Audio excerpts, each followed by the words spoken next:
आज के इस डिबेट में हमारे साथ उपस्थित हैं कांग्रेस के वरिष्ठ नेता श्री अरुण कुमार पाठक जी। स्वागत है आपका। और दूसरी तरफ है हमारे साथ सत्येंद्र जी। स्वागत करते हैं आपका।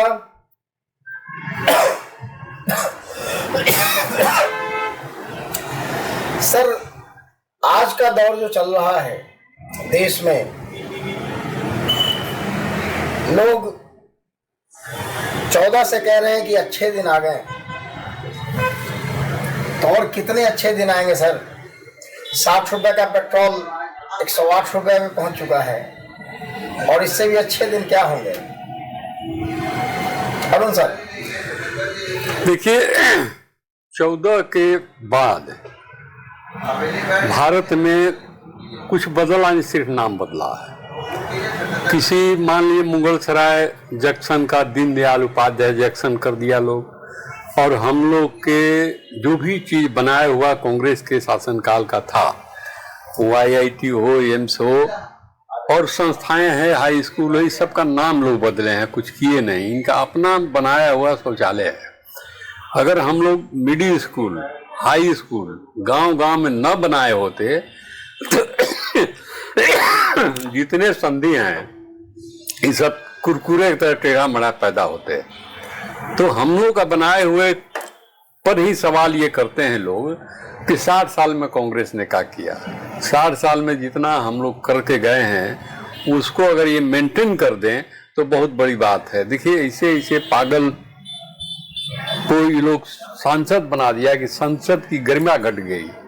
कहावत है ना कि महिमा घटा समुद्र का जब रावण बसा पड़ोस। संसद का महिमा अब घट गया। 14 से जो घट रहा है संसद का महिमा, वो लगातार गिरावट पर है, उच्च स्थान पर नहीं हुआ है। जिसे कंगना रनावत सांसद बना दिया लोग, वो भी मंडी ऐसे समृद्ध जगह से। श्री मनोज तिवारी दिल्ली जैसे माने सबसे विकसित जगह से, जिनको इतना ज्ञान नहीं है कि मछली भी शाकाहारी होती है उनके अनुसार, और उनको ये भी ज्ञान नहीं है कि मछली हर हाल में शाकाहारी नहीं है, तो उनका अपना थेसिस है कि भाई ये हुआ ऐसे शाकाहारी बिना लहसुन प्याज का मछली बन गया। एगो निरहुआ है, उल्टा के सीधा बयान देते हैं। क्या हो गया है संसद में? संसद एक जमाना था जब पंडित नेहरू जैसे व्यक्ति, जो वो लर्नेड व्यक्ति जो संसद में हुआ करते थे, प्रधानमंत्री थे, और कितना नैतिकता थी कि मधुलिमय जी उनके खिलाफ चुनाव लड़ते थे, और जिस मंच पर पंडित जी भाषण देते थे उस मंच के वो नीचे रहते थे, और जैसे नेहरू जी का भाषण हुआ फट से ऊपर आके अपना भाषण देने लगे, चुनाव हारते थे। लेकिन पंडित जी का क्या विचार था, क्या उत्तम नीति थी कि वो फिर उनको किसी न किसी रूप में संसद में लाते थे। मानना ये था कि जो व्यक्ति देश के लिए उपयोगी हो उसको संसद में लाया जाए। भाजपा काल में क्या हुआ है देखिए, 14 से राज्यसभा एक ऐसा उच्च सदन जिसको कहा जाता है, जिसमें उन लोगों को रखना चाहिए जो देश के लिए जरूरी हैं, प्रत्यक्ष चुनाव जीत के नहीं अप्रत्यक्ष आवे। लेकिन भाजपा के कार्यकाल के बाद उसमें देखिए पैसे का लेन देन हो गया। उसमें अब कौन आया? स्मगलर, पूंजीपति, बाहुबली और धन पशु, ये लोग आकर के उसकी महिमा गिरा दिए। राजनीति का बहुत बड़ा हरास हुआ है, ये मैं मानता हूँ, और इसको मोदी जी का सबसे बड़ा इस पर देन है। देखिए, माननीय प्रधानमंत्री जी, हमको पब्लिकली नहीं कहना चाहिए लेकिन फिर भी व्यतीत है इसलिए कह रहे हैं कि चौथी फेल प्रधानमंत्री। बिहार में देखिए मुख्यमंत्री 7वीं फेल, विपक्ष का नेता 5वीं फेल, उत्तर प्रदेश के मुख्यमंत्री 9वीं फेल। ये क्या है? सारे अनपढ़ों की जमात है, किसी का कोई विजन नहीं है, सिर्फ नाम बदलने का विजन है। यह देश इसको भुगतेगा। देखिए, राहुल गांधी जी प्रतिपक्ष के नेता हैं। अभी कोरोना काल के 2 महीना पहले चेता चुके थे ये बहुत बड़ा संकट में देश आने वाला है, इसकी व्यवस्था करा दिया जाए। वो लोग हंसी मुड़ा के थाली ताली बजवा करके और सैकड़ों लोगों को मरवा दिया, लाखों लोग मर गए, बेमौत मर गए। कितने लोग चलते चलते मर गए, कोई रेलवे में कट के मर गया, ये स्थिति आ गई। कोई साइकिल से दिल्ली से पटना आ रहा है, दरभंगा जा रहा है, वो अब विभत्स स्थिति ये लोग लाके खड़ा कर दिया। और आज फिर राहुल गांधी ने कहा है कि पेट्रोलियम पदार्थों का बहुत बड़ा संकट होने जा रहा है। आज दिखाई देगा, 5-6 दिन वेट करिए, देखिए क्या होने वाला है। बहुत बड़ा संकट होने जा रहा है और ये लोग उनको पप्पू साबित करने के लिए करोड़ों रुपया मीडिया तंत्र और अपना प्रचार तंत्र में खर्चा करके, वो तो पप्पू नहीं बने, वो स्वयं ये लोग पप्पू बन गए, पप्पू साबित हो गए और देश के आगे और भी साबित होंगे। सत्येंद्र जी, राजनीति में जो ह्रास हुआ क्या कोर्ट में नहीं हुआ है? हर जीवन के हर एक फील्ड में ह्रास हुआ है, सभी जगहों पर। उसमें कोर्ट भी अछूता नहीं है। भाई देखते हैं हाई कोर्ट के जज के यहाँ पैसों का अंबार मिलता है। नहीं, सुप्रीम कोर्ट के चीफ जस्टिस ने कल एक बयान दिया है कि जिसके पास कोई काम धंधा नहीं होता है वही मीडिया में रहते हैं, यूट्यूबर हैं, इन्फ्लुएंसर हैं, तो ये क्या स्वतंत्रता पर आक्रमण नहीं है? इतना ही नहीं, उन्होंने ये भी कहा है कि वही आरटीआई के एक्टिविस्ट रहते हैं, जबकि 1905 में, ये 2005 में लाए गए आरटीआई एक्ट जो है, ये देश में भ्रष्टाचार पर अंकुश लगाने का बहुत बड़ा एक साधन के रूप में, टूल्स के रूप में ये विकसित हुआ और बहुत हद तक भ्रष्टाचार पर अंकुश लग रहे थे। लेकिन 2014 के बाद इस एक्ट को निष्प्रभावी बना दिया गया। इसका परिणाम हुआ कि भ्रष्टाचार इस देश में बेलगाम हो गया। और आरटीई को भी तो वही किया गया। वही आरटीआई का तो मैं कह रहा हूं। आरटीआई नहीं, आरटीई, राइट टू एजुकेशन। हाँ, राइट, जो कि कांग्रेस नहीं लाया था, उस एक्ट को भी बहुत सारे एक्ट लाए गए। रिसेंटली आप राकेश जी देखेंगे कि इस देश में महिलाओं के रिजर्वेशन के लिए एक संशोधन एक्ट लाया गया और जिस एक्ट की संशोधन की बात हो रही है वो एक्ट अभी तक लागू नहीं हुआ। 3 साल बीत गए। तो ये यहाँ तो कानून का, कोर्ट का मौकरी चल रहा है। जीवन के हर एक फील्ड में ह्रास हुआ है, उसमें कोर्ट भी है, जुडिशियरी भी है। ये हमें तो लगता है कि ये जिसको जिसको प्रधानमंत्री जी नमन करते हैं उसका नाश कर देते हैं। संसद का नमन किए, वो संसद भवन समाप्त हो गया। सनातन धर्म को नमन किए, धर्म को समाप्त करने पे लग गए। अरुण सर, आप बताइए, धार्मिक स्थल को अगर हम पर्यटन का दर्जा दे दें तो धर्म बचेगा कि पर्यटन बचेगा? दोनों में कोई नहीं बचेगा। ये सामाजिक विकृति का कारण बन जाएगा और कुछ नहीं होगा। धर्म को देखिए, राजनीति से धर्म को बिल्कुल ही अलग रखना चाहिए। ये नैतिकता यही है कि राजनीति अपनी जगह पर, धर्म अपने जगह पर। जिस धर्म से हम हैं उस धर्म को हम मानते आए हैं, मान रहे हैं। मेरे भी भगवान वो हैं, राम हमारे भी मर्यादा पुरुषोत्तम भगवान हैं। जय श्री राम हम नहीं कर सकते, सीताराम तो हम कहते हैं, हम जय श्री राम नहीं कर सकते। आपको याद होगा जिस अयोध्या पे ये लोग क्लेम कर रहे हैं, उस अयोध्या का ताला तो राजीव गांधी जी ने खुलवाया था। एकदम राजीव गांधी माननीय न्यायालय के आदेश पर उसकी ताला खोला गया और राजीव गांधी प्रधानमंत्री थे और हनुमान सिंह वहाँ का डीएम थे, महावीर सिंह वहाँ का एसपी थे।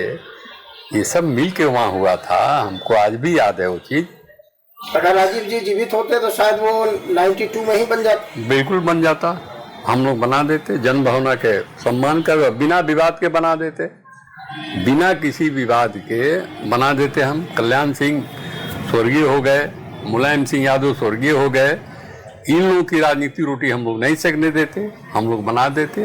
अंडवानी जी का भी रोटी नहीं सेकने देते, बना देते उसको। बिल्कुल जनभावना के अनुरूप बनाते उसको। सत्येंद्र जी एक चीज बताइए, आप तो कोर्ट में हैं और आपने कई लैंड का देखा होगा, जो भी विवाद आता है, कहीं किसी विवाद में देखा है आपने 1 एकड़ का मुकदमा चले और उसको 5 एकड़ दिया जाए?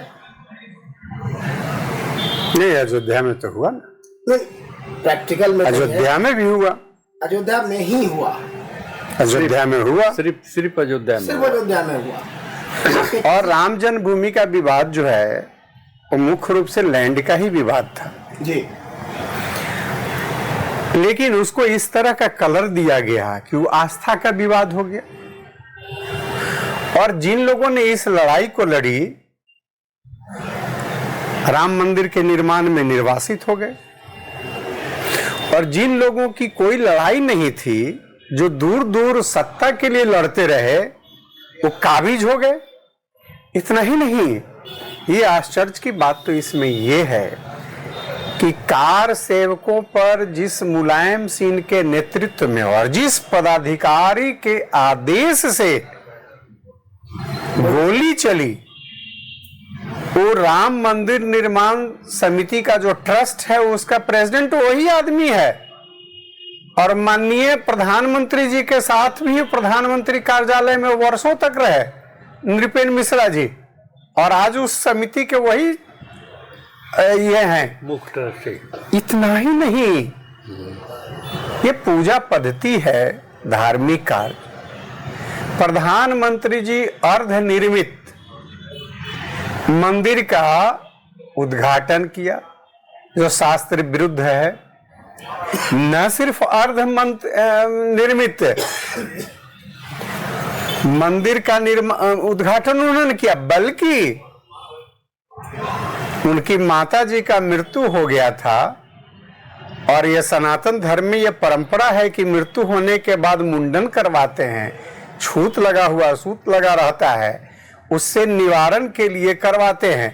इन्होंने मुंडन नहीं सर का करवाया, वही सूत लगा हुआ छूत लगा हुआ स्थिति में और उद्घाटन किया। अरुण सर, धर्म राजनीति और धंधा बन गया, क्या ऐसा नहीं फील हो रहा है आपको? हाँ, धर्म का धंधा तो सबसे चंगा है। देखिए, एक गौपालक जो है 60 रुपये किलो अपने गाय का दूध नहीं बेच पाता है, उसी गाय का मूत रामदेव 200 रुपये लीटर बेच देता है, क्योंकि धर्म का लेवल लगा दिया। कांग्रेस पे कहा गया कि कांग्रेस हिंदू द्रोही पार्टी है, गाय द्रोही है, धर्म द्रोही है, लेकिन कांग्रेस के काल में भारत बीफ एक्सपोर्ट में नंबर लास्ट पे था पूरे वर्ल्ड में जी। और आज धर्म के सो कॉल्ड नेता प्रधानमंत्री बने हैं, इनके शासनकाल में भारत बीफ एक्सपोर्ट में नंबर 1 पे है। तो ये कौन सी धर्म की बात है सर? कुछ नहीं, जितने गोमांस के व्यापारी हैं सब आरएसएस के कैडर हैं। देखिए, भाजपा के प्रवक्ता माननीय द्विवेदी जी सांसद भी हैं, उन्होंने कहा कि एक हम प्रेस में देख रहे थे डिबेट उनका, तो उन्होंने कहा कि उजाला जो गाय है वही गाय माता है, और लल की, पियर की, करिक की, भुअर की, पुंचकट्टी, बिना सींग वाली, ये सब खाने के लिए है। देखिए, आज उत्तर प्रदेश जो भाजपा अपनी गढ़ मानती है और बहुत बड़े हिंदू के हिमायती लीडर हैं योगी जी, माननीय मुख्यमंत्री हैं, नवमी फेल, वो हलाला का सर्टिफिकेट के साथ गौमांस बेचते हैं, और उत्तर प्रदेश इंडिया में सबसे अधिक गौमांस का व्यापार कर निर्यात कर रहा है, अभी इंपोर्ट कर रहा है उसको। तो ये लोग हिंदू किस बात का, हिंदू के नाम पर भजाना, हिंदू के नाम पर वोट लेना, इन लोगों की नियति है, और ये बहुत दिन चलने वाले, जनता जागरूक हो रही है। देखिए, होए क्या दिक्कत, मैं स्पष्ट रूप से बोलता हूँ कि जिस देश में, चाहे किसी भी देश को जनता को उल्लू बहुत दिन तक नहीं बना सकते हैं किसी मुद्दे पर, लेकिन धर्म एक ऐसा विषय है, पीढ़ी दर पीढ़ी को चुतिया बनाते रहिए। लेकिन अब जो विकसित टेक्नोलॉजी है हम लोगों का, चाहे दुनिया का, अब हिंदुस्तान की जनता भी इसको समझ चुकी है कि मूत पिलाएगा गोबर खिला करके ये चुतिया बना रहा है। अब वो सब चलने वलने को नहीं है, सब कुछ जान गया है। सत्येंद्र सर, ये बताइए, नेता लोग जो मुफ्त की रेवड़ियां बांट रहे हैं और अपना वेतन पेंशन सुरक्षा के मुख की तरफ बढ़ा रहे हैं, ये देश के लिए कितना फायदेमंद है? ये देश के लिए बहुत घातक है। जैसे उदाहरण के तौर पे मनरेगा एक माध्यम था कि कम से कम 100 दिन किसी को हम रोजगार दे रहे थे, तो एक वर्क कल्चर बढ़ रहा था और लोगों को इससे रोजगार भी मिल रहा था। लेकिन उसको हम बंद करके केवल 5 किलो दे रहे हैं अनाज।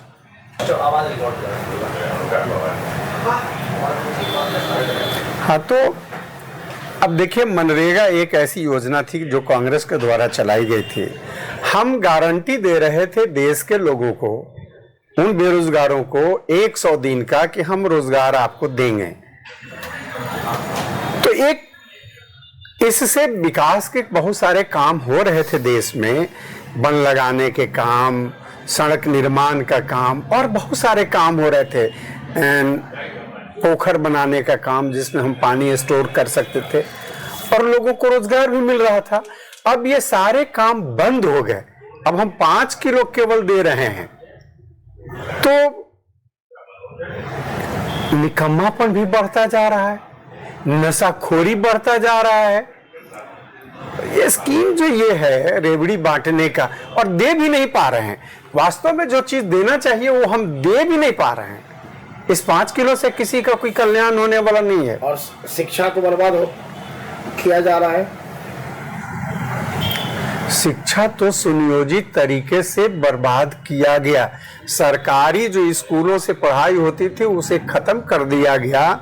जैसे अब फिजिकल टीचर कहीं नहीं है सरकारी स्कूलों में, तो क्या होगा? बच्चे मजबूर हैं ज्यादा पैसा दे करके प्राइवेट स्कूलों में पढ़ने के लिए। गरीब लोगों के भी बच्चे, चूंकि सरकारी स्कूलों में टीचर का अभाव है, पढ़ाई लिखाई खत्म हो गया, तो नेचुरल है, पढ़ने तो है जाना, कहीं ना कहीं पढ़ने जाना है, इसलिए प्राइवेट स्कूलों को चलाने के लिए। और सभी वैसे लोग जो है प्राइवेट अपना स्कूल खोल लिए हैं, तो वही फल फूल रहे हैं। अरुण सर, एक वाकया बिहार में आया, भागलपुर की एक सरकारी जमीन को, जो बिहार सरकार की जमीन थी, उसे मुफ्त में प्रधानमंत्री जी के खास मित्र को दे दिया गया। अंडानी जी के कंपनी को दिया गया 1 रुपये के लीज पर। यह जनता के साथ धोखा है और ऐसा नियम तो है, सरकार के अधिकार है उस पर। भारत सरकार जैसे भूमि होता है 4-5 किस्म का, एक भूमि होती है गर्मजरुआ आम, एक गर्मजरुआ मालिक, एक बखास की भूमि, एक खास महाल की भूमि और कैसरे हिंद और भूदान का जमीन। इतनी प्रकार की जमीन है। इसमें कैसरे हिंद बिल्कुल सरकार है, भूदान की जमीन भी सरकार है, आम गर्मजरुआ आम मालिक ये सब सरकार की जमीनें हैं। लेकिन वो सब जो जमीन दिया गया उसको हमने देखा, इस विषय में हमारा अपना कंट्रोल है, उसमें नामात्र का बखास की भूमि है और सारा किसान की भूमि है। तो ये करके सैकड़ों एकड़ देने के बाद उनको ये क्या दर्शाना चाहता है लोग? खेती की उपज को कम करना या किसानों को बर्बाद करना? ये भी सरकार का एक मंशा है कि इनको खेती न करने दिया जाए। सैकड़ों एकड़ भूमि है, वो पूरा फाइल हम डिटेल पढ़े हैं, उसको सैकड़ों एकड़ भूमि है जो कि दे दिया गया है, उसको मुफ्त में कहिए रेवड़िया बांटा गया। तो उसमें आप लोग क्या कर रहे हैं सर? हमने विरोध दर्ज कराया है, इसको हमने लिखा है, मुख्य सचिव को भी हमने लिखे हैं। हम इसको वहाँ भागलपुर में धरना प्रदर्शन भी होना चाहिए था आप लोग की तरफ वहाँ का इकाई हमारा किया है, जो भागलपुर का प्रवेश पहले अध्यक्ष थे उसके, अभी तो वहाँ हमारा यहाँ खाली है अध्यक्ष, हमारा एक्सीडेंट में मर गए दुर्घटना में एक भागलपुर के पूर्व अध्यक्ष जो हैं परवेज जमाल साहब, उन्होंने वहाँ किया था।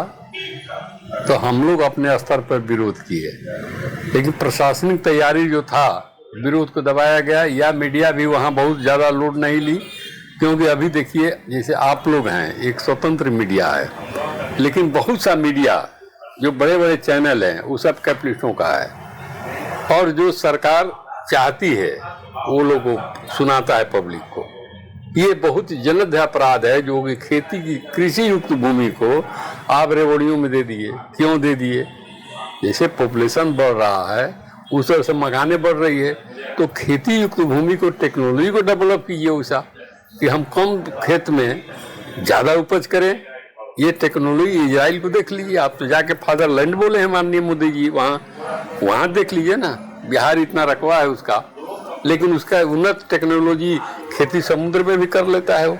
तो आप इस पर ध्यान नहीं दीजिएगा, जो है ज़मीन बेच दीजिए, फैक्ट्री बनाएगा, कुछ बनाएगा। वो सोलर लाइट बनाने के लिए है शायद मेरे ख्याल से, अभी तक कोई प्रोजेक्ट में हमको नज़र में नहीं आया है, लेकिन सोलर लाइट से इलेक्ट्रिक उत्पादन के लिए वो ज़मीन लिया है। जो बनावे अब तो अंडानी जी जाने, मोदी जी जाने, क्योंकि यह तो अभी जो देश की स्थिति है राकेश जी, ये 4 लोग मात्र हैं, 2 बेच रहे हैं, 2 खरीद रहे हैं, और चारों गुजराती। आपने कभी नहीं देखा होगा कि गुजरात का लोग सेना में शहीद हुआ, सेना में गुजरातियों को बहुत कम देखिएगा। तो ये सब रहता क्या है, बैंक लुटेरा सबसे ज़्यादा मिलेगा, बैंक को दिवालिया करके भागने वाला सबसे ज़्यादा मिलेगा, और सारे के सारे माननीय मोदी जी के मित्र हैं, उनके सुरक्षित हैं, उनके संरक्षण में हैं। स्वतंत्रता संग्राम में कोई गुजराती फांसी पे नहीं चढ़ाया ना, अभी तक नहीं, अब कोई हिस्ट्री नहीं है, कुछ नहीं। और सेना में नहीं है तो बैंक लुटेरा सबसे ज्यादा मिल जाएगा, सेना में नहीं मिलेगा। सेना में शहीद होता है तो आप देखिएगा बिहार, उत्तर प्रदेश, बंगाल, महाराष्ट्र, मध्य प्रदेश, पंजाब के लोग मिल जाएंगे। कभी गुजराती को देखें आप सेना में शहीद होते, बॉर्डर पर जब क्रॉस फायरिंग होती है उसमें भी सारा बिहार का मारा जाता है, झारखंड का मारे जाते हैं, महाराष्ट्रियन मारे जाते हैं। किसी गुजराती को आप नहीं देखे होंगे, क्योंकि सेना में जाता ही नहीं, बैंक लूटने का नियत रहता है। सर, कोर्ट में शराबबंदी के बाद भी शराब पीने वालों का केस जा रहा है कि नहीं जा रहा है? जा रहा है। तो शराबबंदी, शराब बेचने वालों का भी जा रहा है। तो शराबबंदी के बाद क्यों जा रहा है? तो अवैध काम तो हो रहे हैं, अवैध काम होंगे तो नेचुरल है कि इसका मतलब है कि शराबबंदी जो कानून था वो फेलियर है। 102%। हाँ, इसमें दो मत नहीं है। सबसे ज्यादा तो बाहर से एंट्री हो रहा है, हजारों लाखों जो है बोतल्स प्रत्येक दिन आ रहे हैं दूसरे स्टेट से, और लोग धड़ल्ले से पी रहे हैं। एक ही काम हो रहा है, रोड पे नुमाइश नहीं हो रहा है, अन्यथा काम तो पीने का हो रहा है, बेचने का काम हो रहा है। लाखों केस है। इतना ही नहीं, अब जिस दिन से प्रतिबंध लगा है उस दिन से सूखे नशा, ड्रग्स वगैरह का बहुत प्रकोप बढ़ते चला जा रहा है। ये नौजवानों के लिए बहुत दुखद है, हानिकारक है। और देखते हैं कि गुजरात से, जहां नशाबंदी तो बहुत दिन पहले से है, वहां से ये ड्रग्स, लाखों करोड़ के ड्रग्स मिलते हैं अडानी जी के पोर्ट पे। तो ये अभी सरकार को जो बहुमत मिलता चला जा रहा है, हर जगह 5 स्टेट जीती हैं, इसमें आप किसका रोल कहेंगे? ज्ञानेश कुमार जी का बहुत बड़ा योगदान है। देखिए, बंगाल में चुनाव कराने की जरूरत नहीं थी, मामला था सुप्रीम कोर्ट में लंबित, और 91 लाख वोटर को काटा गया। उसमें करीब 27 लाख लोग जो वैध कागजात सब कुछ था उनको वोट देने से रोका गया। उसमें से 5,000 या 10,000 चुनावी लड़ता। एक कुछ पे सर 32 लाख वोटर थे और 35 लाख वोट आया है। एक वो तो पे हाँ, मतलब एक विधानसभा में 32 लाख वोटर थे और 35 लाख वोट आया है। हाँ 32 लाख वोटर नहीं होंगे। विधानसभा में 32 लाख वोटर का आया है और 35 लाख वोट हुए हैं। बिहार में इतना डेंस पॉपुलेटेड है, किसी भी पार्लियामेंट कंस्टिट्यूएंसी का 32 लाख नहीं है। 11 लाख होता है। 11 लाख मैक्सिमम जाता है बिहार में। हाँ, पार्लियामेंट में हाँ 11 से ले 19 लाख तक, तो ये या 20-22 लाख तो ये तक। रिकॉर्ड कैसे आ गया वहाँ? ये तो ज्ञानेश जी का कमाल है, उन्होंने तो बहुत बड़ा कमाल किए हैं। और राष्ट्रपति के कैंडिडेट 300 बूथ होता है एक विधानसभा में, नहीं 350 होगा तो 3.5 लाख वोट होगा, 4 लाख वोट होगा। मैक्सिमम 382 बूथ है वहाँ बंगाल तो में। 382 है तो 4 लाख वोट होगा। 4 लाख बहुत ज्यादा है। एक बूथ पर 1100-1200 से ज्यादा नहीं हो सकता है। 900 बूथ होता है। 32 लाख का 35 लाख वोट कहाँ से होगा एक कंस्टिट्यूएंसी में, असेंबली सेगमेंट में? तो ज्ञानेश जी होगा के सर। गड़बड़ ही गड़बड़ होगा। ज्ञानेश जी के निकला है वो, गड़बड़ ही गड़बड़ होगा। ज्ञानेश जी देखिए राष्ट्रपति के कैंडिडेट हैं वो, इसके बाद वो चाहेंगे कि हम राष्ट्रपति हो जाएं भारत के, तो ये सब खेला होने वाला नहीं है। देश बहुत ही माने विस्फोटक स्थिति में खड़ा है और देश में मिड टर्म पोल होगा। मोदी जी की सरकार पूरी कार्यकाल पूरा नहीं कर सकती है। देखिए 62% कांग्रेसी वहाँ हैं, जो संसद में है उनके विधानसभाओं में है 62% कांग्रेस के आए लोग। अच्छा एक प्रश्न और है सर आपसे। वर्तमान जो सरकार है बीजेपी तो शायद 14 में समाप्त हो गई, 14 के पहले थी, अब की बार भाजपा सरकार, अब आती है अब की बार मोदी सरकार। तो बीजेपी तो भाजपा तो समाप्त हो गई।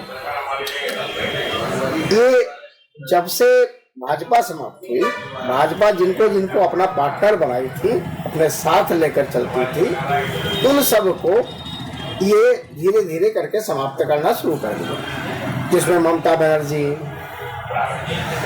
उड़ीसा के मुख्यमंत्री नवीन पटनायक जी, बिहार के मुख्यमंत्री नीतीश जी, महाराष्ट्र के उद्धव ठाकरे जी, जब बाला साहब ठाकरे ने खड़ा किया था हिंदुत्व को, तो इन सब को धीरे धीरे करके ये समाप्त करते जा रहे हैं। तो ये क्या दर्शाता है? अब एक टारगेट इन लोग का है नायडू को समाप्त करना। अभी तक जो इनके सहयोग में रहे उसको तो साफ कर दिया, उनको शिथिल कर दिया, उनको लकवाग्रस्त कर दिए। बहुत सारी सब सोची समझी रणनीति है। अब जो देश जा रहा है, अभी जो बढ़ रहा है देश, 2 दलीय व्यवस्थाएं के साथ तरफ बढ़ रही है देश, जिसमें कांग्रेस और भाजपा रह जाएगा, लेफ्ट भी समाप्त, लेफ्ट का भी अब कुछ हो इंडिया में नहीं रह जाएगा। तो कांग्रेस को भी रहने देगा तब तो? नहीं, कांग्रेस है, इनके कहने से कुछ होने को मुक्त थोड़े है। कह रहे हैं कि कांग्रेस मुक्त भारत, देखिएगा अगले बार संघ मुक्त भारत हो जाएगा, संघ मुक्त भारत होगा। इस पे जो इन लोगों का चल रहा है, कानून में इन्होंने बदलाव किया, आईपीसी सीआरपीसी को बीएनएस में कन्वर्ट किया गया, डिफरेंस कहाँ है? देखिए ये लोग सीरियल नंबर को छोड़कर और एविडेंस एक्ट को अगर थोड़ा सा इम्प्रूवमेंट देखा जाए तो बदलाव कहाँ हुआ? देखिए इन लोगों के अंदर एक बीमारी है। इन लोगों को लगता है कि जो भी चीज है सब मेरा है, लेकिन क्रिएट करने की क्षमता नहीं है। जैसे स्टेशन का नाम बदलते हैं, शहर का नाम बदलते हैं, करते तो कुछ है नहीं। इसी तरह से एक भूत सवार हो गया कि कानून बदल दे। क्या बदलोगे भाई? अभी जो पहले से इंडिया गवर्नमेंट एक्ट बनी है 1935 की, इस देश में 80% तो वही है, और बाकी बाद में जो लोगों ने आवश्यकता अनुसार रखा। आज आवश्यकता अनुसार कुछ रखा जाता है, जैसे साइबर क्राइम से रिलेटेड मामले हैं, क्योंकि नया नया चीज आ रहा है तो उसकी जरूरत पड़ती है, लेकिन मूल भाव कहीं बदला नहीं है। ये इतने दिनों से बहुत लोग जो प्रैक्टिस कर रहे थे, बनाए हुए थे, उनको एक नया चीज दे दिया, उनके लिए भी कोई दिक्कत नहीं है, फिर प्रैक्टिस करेंगे, उसी को करते जाएंगे। और कोर्ट में तो देख करके किताब सब कुछ करना रहता है। असल बात जो है भाई, मोदी जी व्यापार के एक्सपर्ट हैं। ये बुक्स जो नया नया छापने के लिए, वो सब तो इरिलेवेंट हो गया। नए नए बुक छपे, ये छाप करके जो किसी का बिजनेस 50,000 करोड़ का हो गया होगा, किसी का 1 लाख करोड़ का हो गया होगा इस देश में, क्योंकि बहुत सारे बुक्स की जरूरत है। तो ये व्यापार हो गया। इस बात को समझिए, कहीं कोई परिवर्तन नहीं हुआ, केवल नंबर्स परिवर्तित कर दिए गए और हो गया व्यापार। तो ये राकेश जी, मोदी जी का जो व्यापार करने की क्षमता है, ये सोच है, अद्वितीय है। चूंकि चाय से शुरू हुआ है और देश तक चल रहा है, तो है, चल रहा है इनका। अब देखिए, मेरा मानना है, बात हुई थी धर्म की और राजनीति की। धर्म जो है अस्थाई राजनीति है और राजनीति अस्थाई धर्म है। लेकिन ये हालात क्या बना दिए हैं?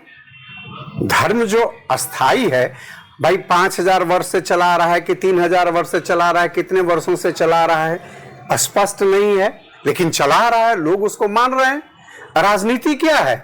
बीजेपी बना हुआ है 46 वर्षों से, कोई और पार्टी मान लीजिए 125 साल का बना हुआ है, कोई 10 वर्ष का बना हुआ है, कोई 20 वर्ष। तो ये अस्थाई है, ये बनते बिगड़ते रहता है, लेकिन अस्थाई है। राजनीति दोनों है। धर्म क्या है? धारण करना। भाई आपके जीवन पद्धति में ये धारण कीजिए जिससे सुचारू रूप से चले। राजनीति भी वही है, आप धारण करेंगे, देश धारण करेगा और इससे स्मूथली चलेगा लोगों का जीवन। तो इसको हौच पौच कर दिए हैं, धर्म और राजनीति का मिक्सअप करके कहीं किसी को लायक नहीं रहने दिए।